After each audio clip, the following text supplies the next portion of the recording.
ఆంధ్రప్రదేశ్ లో 38,373 వైన్ షాపులు ఉన్నాయి. అందులో కార్పొరేషన్ లో 15,860, మెగా సిటీల్లో 10,805, సిటీల్లో 7,795, టౌన్లో 2,105, పంచాయతీల్లో 1,538, సందు గొందుల్లో 270, మొత్తం 38,373 వైన్ షాపులు ఉన్నాయి. పర్ డే ఒక్క రోజుకి 1,32,06,745 మంది మందు తాగుతున్నారు.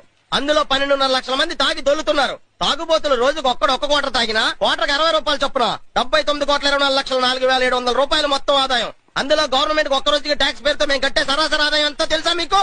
4,67,02,242 రూపాయలు. ఇవి కాక soda, beedi, cigarette, Pan Parag, water ప్యాకెట్ల పేర్లతో మేము ఈ రాష్ట్రానికి అందించే ఆదాయం ఎంతో తెలుసా? 67,98,428 రూపాయలు. మరీ ఓవర్ గా తాగి తల తిరిగి ఫ్లాట్ అయి పడిపోతే డాక్టర్ ట్రీట్మెంట్ పేరుతో డాక్టర్లకు మా నుంచి వచ్చే ఆదాయం ఎంతో తెలుసా? 2,08,00,000. వీటన్నిటికంటే మీ డిపార్ట్మెంట్ కి మేము ఇచ్చే మామూలు ఎంతో తెలుసా?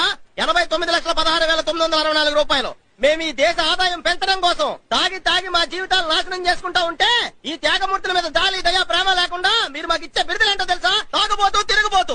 ఇదేనా న్యాయం? ఇదేనా ధర్మం? సార్